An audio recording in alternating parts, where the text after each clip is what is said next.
प्रधानमंत्री श्री नरेंद्र मोदी ने गांधीनगर में रोड शो किया। रोड शो के दौरान उन्होंने जनता को संबोधित करते हुए कहा कि जब भी भारत और पाकिस्तान के बीच युद्ध हुआ, हमारे भारतीय सशस्त्र बलों, हमारे बहादुरों ने उन्हें इस तरह से हराया कि वह कभी भूल नहीं पाएंगे। ये महसूस करते हुए कि वह भारत के खिलाफ सीधे युद्ध में कभी नहीं जीत सकते, उन्होंने छोटे युद्ध का सहारा लिया।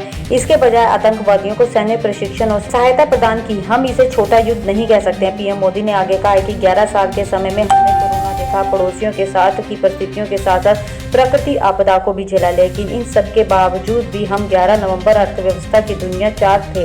नवंबर की अर्थव्यवस्था बन गए। हमारा लक्ष्य है, हम विकास चाहते हैं, प्रगति चाहते हैं। इस मिट्टी ने मुझे बड़ा किया है। यहाँ से मुझे जो शिक्षा और दीक्षा मिली है, जो सपने आपने मुझसे संजोए, उसे वास्तविकता में पूरा करने की कोशिश कर रहा हूँ। उन्होंने कहा कि गुजरात ने नमक से हीरो तक का सफर तय किया है। प्रधानमंत्री नरेंद्र मोदी ने आगे कहा कि शरीर कितना ही स्वस्थ क्यों न हो, लेकिन अगर एक कांटा चुभता है तो पूरा शरीर परेशान होता है।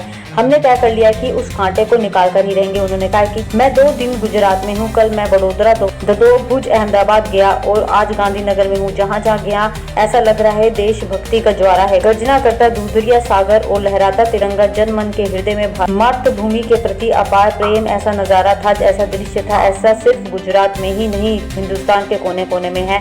पीएम मोदी ने आगे कहा कि 1947 में मां भारती के टुकड़े हुए थे। उस समय कटनी चाहिए थी जंजीरें, लेकिन काट दी गई भुजाएं। देश के 3 टुकड़े कर दिए गए और उसी रात पहला आतंकी हमला कश्मीर की धरती पे हुआ।